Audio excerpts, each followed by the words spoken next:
Good morning सभी को। Good morning. आज करंट अफेयर का बैच स्टार्ट कर रहे हैं। आज तारीख है 5 फरवरी 2024। 5 फरवरी 2024 करंट अफेयर स्टार्ट कर रहे हैं इस मोटिवेशनल कोट के साथ। जो अपने ऊपर विश्वास रखते हैं जो अपने ऊपर विश्वास रखते हैं वही इतिहास रचते हैं। ठीक है ना। तो अपने ऊपर विश्वास रखना बहुत जरूरी है। ठीक है। एकदम सेल्फ पे विश्वास कीजिए कि अगर हमें ये करना है तो करना है और किसी के बहकावे में आकर के कुछ दूसरा लक्ष्य नहीं ढूंढना। ठीक है ना। तो अपने दिल का सुनिए। चलिए तो स्टार्ट करते हैं आज का ये फर्स्ट लेक्चर इस क्वेश्चन के साथ। क्वेश्चन नंबर वन है, पाकिस्तान के 24वें प्रधानमंत्री कौन बने हैं? पाकिस्तान के 24वें प्रधानमंत्री कौन बने हैं? तो ऑप्शन है नवाज शरीफ, इमरान खान, हल्ला नहीं करो, नवाज शरीफ, इमरान खान, शहबाज शरीफ या अयाज सादिक। तो इसका राइट आंसर हो गया प्यारे साथियों शहबाज शरीफ, है ना। तो पाकिस्तान के 24वें प्रधानमंत्री शहबाज शरीफ को बनाया गया है। चलिए इसके बारे में और डिटेल्स देखते हैं। पाकिस्तान के शहबाज शरीफ 24वें प्रधानमंत्री बन गए हैं। नेशनल असेंबली में, जो हमारे यहाँ संसद होता है बच्चों, संसद, ठीक है ना, पार्लियामेंट इंग्लिश में बोला जाता है, संसद, वहां पे पाकिस्तान में संसद को बोलते हैं नेशनल असेंबली। ठीक है ना। और ये फ्रांस में भी बोला जाता है नेशनल असेंबली। तो नेशनल असेंबली में 201 सांसदों का समर्थन प्राप्त हुआ। इन्हें तो कोई पर्याप्त बहुमत अकेले प्रधानमंत्री बनने का नहीं था। ठीक है ना। ये गठबंधन बना करके और इन्होंने प्रधानमंत्री बना। ठीक है।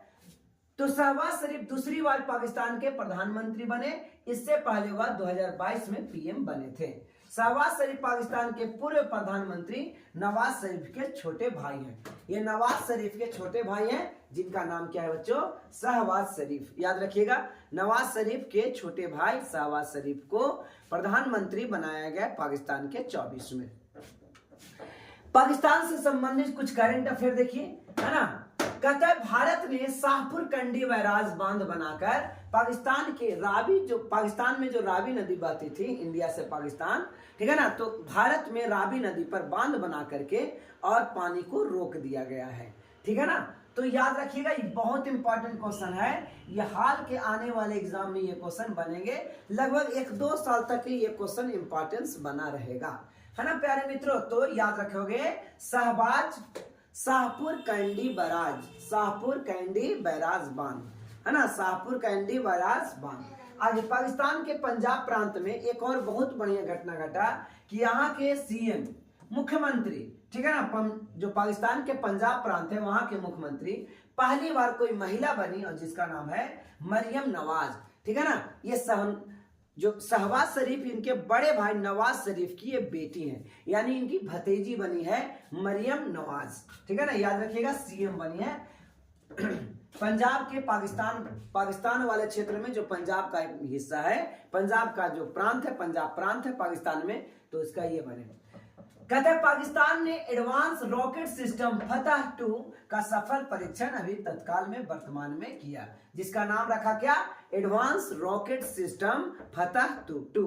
क्या नाम रखा? ठीक है ना। याद रखेंगे। आगे देखते हैं पाकिस्तान के बारे में। ये हमारा पड़ोसी देश पाकिस्तान है। भारत के पड़ोसी देश कौन? तो पाकिस्तान है। पाकिस्तान के बारे में इसकी राजधानी इस्लामाबाद, राष्ट्रपति आरिफ अली जरदारी। याद रखेंगे, आरिफ अली जरदारी, याद रखिएगा। ठीक है ना। और यहाँ के प्रधानमंत्री अभी 24वें तत्काल में ही बने हैं शहबाज शरीफ। कैमा बने हैं? 24वें प्रधानमंत्री शहबाज शरीफ। यहाँ की मुद्रा क्या है? तो रुपया ही है, बट यहाँ पाकिस्तानी रुपया है। क्या बच्चों? पाकिस्तानी रुपया। पाकिस्तान के संसद को नेशनल असेंबली कहा जाता है। जैसे कि मैंने पहले बोला, भारत और पाकिस्तान के बीच रेड क्लिफ लाइन है। ये बहुत वीवीआई है, इंपॉर्टेंस है, आप इसको नोट कर लेंगे कि भारत और पाकिस्तान के बीच जो लाइन का नाम है वो क्या है, रेड क्लिफ रेखा। पाकिस्तान शब्द का जन्मदाता चौधरी रहमत अली खान थे। कौन थे? चौधरी रहमत अली, ये पाकिस्तान शब्द का जन्मदाता थे। 1940 में इन्होंने इसका नाम रखा था। पाकिस्तान आजाद कब हुआ प्यारे मित्रों? 14 अगस्त 1947 को पाकिस्तान आजाद हुआ था। थार मरुस्थल ये भारत और पाकिस्तान में फैला हुआ है। पाकिस्तान के सीमा से लगने वाले भारत और पाकिस्तान के सीमा लगने वाले भारत के कुछ राज्य एवं उसके केंद्र शासित प्रदेश, जिसमें पंजाब, भारत के राज्य पंजाब पाकिस्तान से लगता है, राजस्थान पाकिस्तान से लगता है, गुजरात पाकिस्तान से लगता है, और 2 यूनियन टेरिटरी लद्दाख और जम्मू कश्मीर ये भी पाकिस्तान के पाकिस्तान प्रांत से लगता है। ठीक है ना? तो पंजाब, राजस्थान, गुजरात, पंजाब, राजस्थान, गुजरात, लद्दाख और जम्मू कश्मीर। ओके, पूछिए कितने राज्य लगता है भारत के पाकिस्तान के सीमा से भारत के कितने राज्य? तो आंसर 3 होगा। ठीक है ना? जिसमें क्या हो जाएगा, तो इसमें पंजाब हो जाएगा, राजस्थान होगा और गुजरात होगा। ठीक है ना? और 2 यूनियन टेरिटरी यानी केंद्र शासित प्रदेश, लद्दाख और जम्मू एंड कश्मीर। ओके, कहता है कुछ हाल ही में कुछ नियुक्तियां जो हुई है उसके बारे में आप पढ़ लेंगे। जैसे ग्वाटेमाला के राष्ट्रपति फर्नांडो एरेवलो अभी वर्तमान में राष्ट्रपति हाल ही में नियुक्त हुए हैं। चाड की राजधानी एनदजामेनान है और यहाँ के प्रधानमंत्री सुक्सेस मसरा बने हैं। कौन बने? सुक्सेस मसरा। क्राउन प्रिंस फेडरिक ये डेनमार्क के राजा बने हैं जिसकी राजधानी कोपेनहेगन है। और ताइवान के राष्ट्रपति बने हैं जो इसकी राजधानी ताइपे है, ये विलियम लाई। आप इसमें सबसे इंपॉर्टेंट ये वाला याद रखिएगा, विलियम लाई जो ताइवान के राष्ट्रपति हाल ही में बने हैं, जिनका नाम क्या है प्यारे मित्रों? विलियम लाई। चलिए तो देखा जाए आज का ये क्वेश्चन नंबर प्यारे मित्रों 2 है ना? तो भारतीय फार्मोकोपिया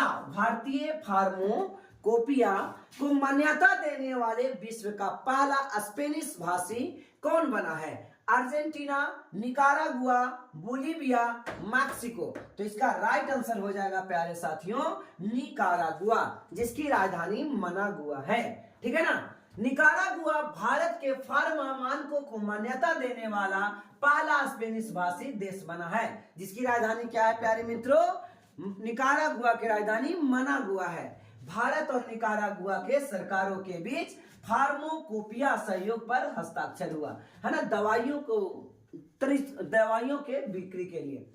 कहता है 2023 में सूरीनाम जो दक्षिण अमेरिका की एक देश है, सूरीनाम, यहाँ भी है ना भारतीय फार्मोकोपिया को स्वीकार किया गया था, लेकिन कोई स्पेनिश लैंग्वेज भाषी नहीं है और ये लैटिन अमेरिका का था। ठीक है ना?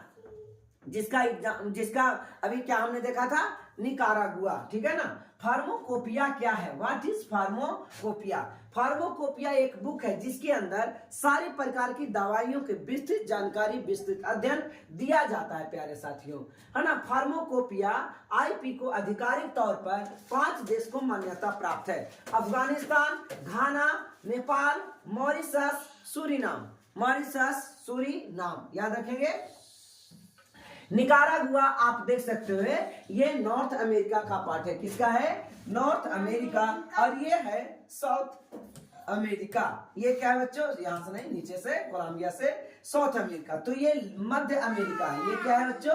मध्य अमेरिका। तो मध्य अमेरिकी देश ये निकारागुआ, जिसकी राजधानी कहाँ है? मनागुआ है। निकारागुआ की उत्तरी अमेरिका का ये देश आता है ना, यहाँ से यहाँ तक ये उत्तरी अमेरिका का देश है और ये दक्षिणी अमेरिका। तो इसकी राजधानी मनागुआ है। यहाँ के राष्ट्रपति प्यारे साथियों डेनियल ओर्टेगा है। कौन है? Daniel Ortega. यहाँ की मुद्रा कोर्डोवा। यहाँ की मुद्रा क्या है? कोर्डोवा, यानी यहाँ की करेंसी कोर्डोवा है। यहाँ की भाषा स्पेनिश है, जो हमने पहले ही देख लिया। ठीक है ना। हाल ही में हुए कुछ समझौते अगर देखा जाए तो हाइड्रोकार्बन के क्षेत्र में सहयोग बढ़ाने के लिए भारत और गुयाना के बीच में यह हाइड्रोकार्बन के सहयोग पर हस्ताक्षर हुआ। एरोस्पेस शिक्षा और नवाचार को बढ़ावा देने के लिए एयरबस और कानपुर आईआईटी के द्वारा यह समझौता हुआ। कुंडलकुलम परमाणु षड्यंत्र, ये कहाँ है बच्चों?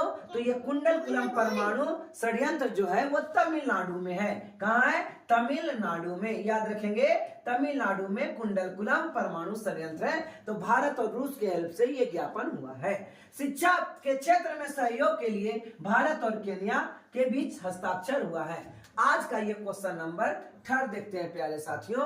कहता है किस राज्य की चांदी तस्करी को जीआई टैग, तस्करी नहीं, चांदी तारकसी को जीआई टैग मिला है? तो ऑप्शन से मिजोरम, राजस्थान, कर्नाटक, ओडिशा। तो इसका राइट आंसर हो जाएगा ओडिशा। ठीक है ना, याद रखेंगे किस राज्य के चांदी तारकासी को जीआई टैग यानी ज्योग्राफिकल इंडिकेटर्स दिया गया है। तो आप याद रखेंगे ओडिशा को दिया गया है। कटक के प्रसिद्ध, कटक कहाँ है? तो उड़ीसा में एक जगह है कटक। कटक के प्रसिद्ध चांदी तारकासी को जीआई टैग दिया गया है। तारकासी एक ऐसा कला है जिसमें पित्तल, तांबे या चांदी के तारों को लकड़ी में जड़ा जाता है। इस प्रकार से लकड़ी में चांदी या तारों को देखिए इस प्रकार से जड़ा जाता है, तो इसको जीआई टैग दिया गया है चांदी तारकासी को। ये चांदी या कॉपर या और किसी धातु द्वारा इसको ऐसा बनाया जाता है, आर्किटेक्ट किया जाता है। हाल ही में प्रदान किए गए ज्योग्राफिकल इंडिकेटर यानी जीआई टैग, देखिए ये बहुत इंपॉर्टेंट हो जाता है जीआई टैग वाला। ठीक है ना बेटा, टेंडेंसी लगा दो तो गेट, वहां थोड़ा सा गेट खुला हुआ है। अभी हाल ही में जो जीआई टैग मिला है वो मोनपा हैंडमेड कागज वांचो शिल्प अरुणाचल प्रदेश को मिला है। पूछेगा कि मोनपा हैंडमेड कागज को जीआई टैग दिया गया, ये किस राज्य से संबंधित है? ओके, लगा दीजिएगा। तो इसका राइट आंसर हो जाएगा अरुणाचल प्रदेश।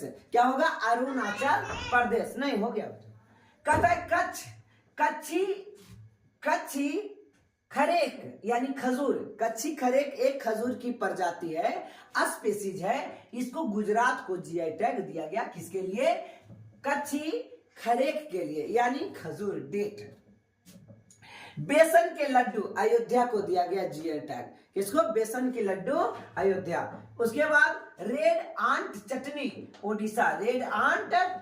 ओडिशा को जीआई टैग। आज का ये प्यारे साथियों चौथा नंबर क्वेश्चन, नाटो का 32वां सदस्य देश बनेगा, कौन बनेगा? कजाकिस्तान, मंगोलिया, सऊदी अरब, स्वीडन। तो इसका राइट आंसर हो जाएगा प्यारे साथियों स्वीडन। इसका राइट आंसर क्या होगा? स्वीडन, जो नाटो का नॉर्थ अटलांटिक ट्रीटी ऑर्गेनाइजेशन का ये 32वां सदस्य देश होगा। ठीक है ना। तो हंगरी के संसद ने, हंगरी कहाँ है? बुडापेस्ट की राजधानी हंगरी है प्यारे मित्रों। बुडापेस्ट की राजधानी क्या है? हंगरी। तो हंगरी के संसद ने नाटो में शामिल होने के लिए स्वीडन की दावेदारी को मंजूरी दे दी है। इसके बाद अब स्वीडन नाटो में शामिल होने के लिए तैयार है। स्वीडन के पड़ोसी देश फिनलैंड 2023 में नाटो में शामिल कर लिया गया था। तो ये भी बहुत इंपॉर्टेंट हो जाता है प्यारे साथियों कि स्वीडन का पड़ोसी देश फिनलैंड जो 2023 में नाटो में शामिल हुआ था और 2024 में अब स्वीडन है ना, अब क्या होगा? फिनलैंड बनेगा। आइए, नाटो क्या है? तो नॉर्थ अटलांटिक ट्रीटी ऑर्गेनाइजेशन, ये नाटो का लोगो है। North Atlantic Treaty Organization, North Atlantic, NATO का full form North Atlantic Treaty Organization है। नाटो यूरोपीय और उत्तर अमेरिका में स्थित एक देश का एक अंतर सरकारी राज्य। ठीक है ना। अंतर सरकारी राजनीति और संघ गठबंधन के ये नाटो वर्क करता है। नाटो की स्थापना अप्रैल 1949 में हुआ था। बहुत इंपॉर्टेंट क्वेश्चन है, नाटो की स्थापना कब हुई थी? तो नाटो की स्थापना 1949 में किया गया था। नाटो की स्थापना प्यारे साथियों कब किया गया था? 1949 में नाटो की स्थापना किया गया था, है ना। अप्रैल 1949 बहुत बहुत इंपॉर्टेंट है। NATO, North Atlantic Treaty Organization, North Atlantic Treaty Organization, याद रखेंगे प्यारे मित्रों, है ना। नाटो ये हो गया। अब इसका मुख्यालय ब्रुसेल्स यानी बेल्जियम की राजधानी ब्रुसेल्स में इसकी मुख्यालय है। नाटो की मुख्यालय कहाँ है? बेल्जियम की राजधानी ब्रुसेल्स में नाटो की मुख्यालय है। इसका जो महासचिव है, इसका जो महासचिव है ये जेन्स स्टोल्टेनबर्ग, जेन्स स्टोल्टेनबर्ग महासचिव है। और नाटो के शीर्ष कमांडर क्रिस कैवोली हैं, क्रिस कैवोली यहाँ के अभी, है ना। कहता है यूरोप महाद्वीप के अलग अलग देश में फरवरी से मई 2024 तक नाटो द्वारा स्टीडफास्ट डिफेंडर 2024 युद्धाभ्यास किया गया, है ना। याद रखिएगा, स्टीडफास्ट डिफेंडर 2024 का युद्धाभ्यास किया गया, ठीक है ना। तो एक नए अभ्यास नाटो में 31 देश और स्वीडन के सैनिक शामिल होंगे। इसमें क्या 31 देश जो है वो और एक स्वीडन के भी सैनिक यहाँ पे शामिल होंगे। चलिए, तो ये नॉर्थ अटलांटिक ये है। अभी आप देख रहे हो ना कि स्वीडन शामिल हुआ, ओके। 31वां हो गया फिनलैंड, 5 शायद गलत लिखा हुआ था। 31वां कौन बच्चों? फिनलैंड। और 32वां स्वीडन। 31वां फिनलैंड और 32वां स्वीडन, ये नाटो के सदस्य बने। स्वीडन की राजधानी देखा जाए तो स्वीडन की राजधानी स्टॉकहोम है और ये स्कैंडिनेवियन कंट्री के अंतर्गत आता है। किसके अंतर्गत? स्कैंडिनेवियन कंट्री के अंतर्गत आता है, जिसमें स्वीडन, नॉर्वे और डेनमार्क शामिल है। स्वीडन, नॉर्वे और डेनमार्क, तो लोग नहीं सुनेंगे। स्वीडन, नॉर्वे और डेनमार्क शामिल है, ठीक है ना। कहता है कि यहाँ की राजधानी जो है वो स्टॉकहोम है। यहाँ की मुद्रा है कोरोना यानी स्वीडिश क्रोना। यहाँ की मुद्रा क्या है? करेंसी क्या है? कोरोना।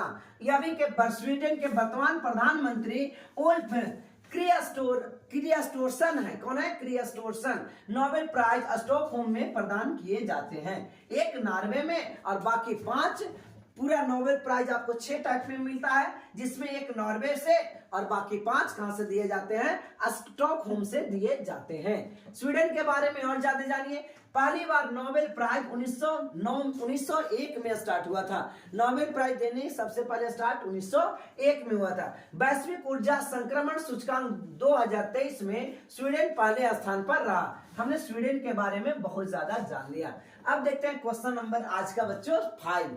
कहता है ब्रजेश मल्होत्रा किस राज्य के मुख्य सचिव बने हैं? ब्रजेश मल्होत्रा किस राज्य के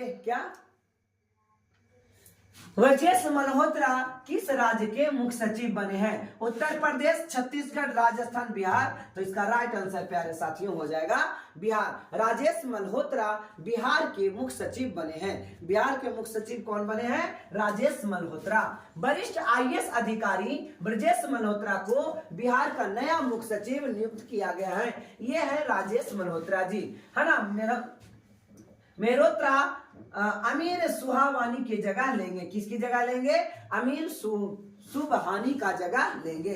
ब्रजेश मल्होत्रा भारतीय प्रशासनिक सेवा यानी IPS 1989 बैच के IAS अधिकारी हैं, ठीक है ना। याद रहेगा ये चीज।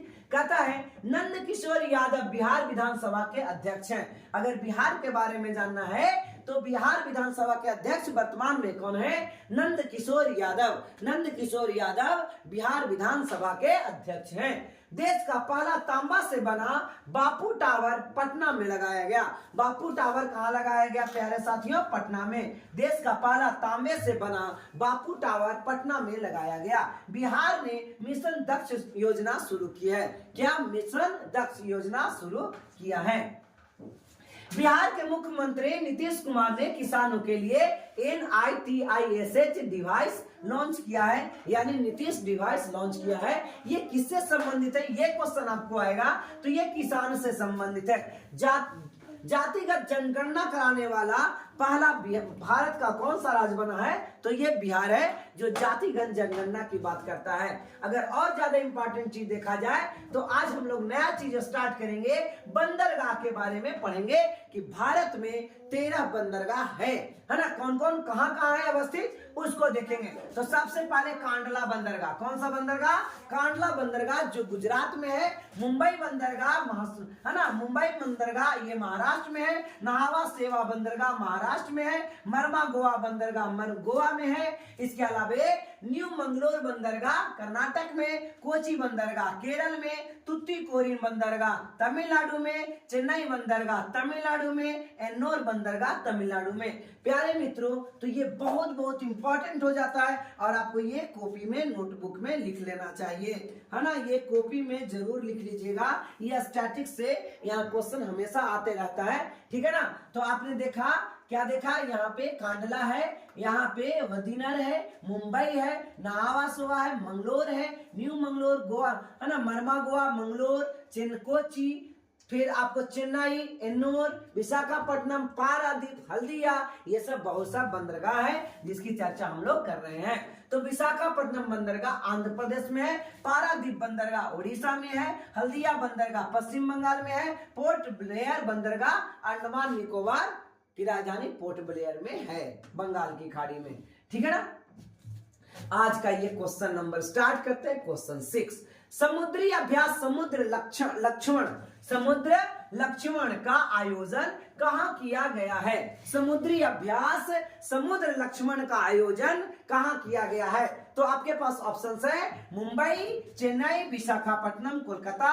तो इसका राइट आंसर हो जाएगा विशाखापट्टनम। समुद्री अभ्यास समुद्र लक्ष्मण का युद्धाभ्यास आयोजन कहाँ किया गया है, तो विशाखापट्टनम में किया गया है। समुद्री अभ्यास समुद्र लक्ष्मण 28 फरवरी से 2 मार्च तक विशाखापट्टनम में आयोजित किया गया है। यह अभ्यास भारत और मलेशिया के बीच है ना। तो याद रखिएगा, भारत और मलेशिया के बीच जो विशाखापट्टनम में संयुक्त अभ्यास शुरू हुआ है ना, नेवी का, नेवलगेशन का, तो ये किसके किसके बीच है, तो भारत और मलेशिया के बीच, जिसकी राजधानी कुआलालंपुर है।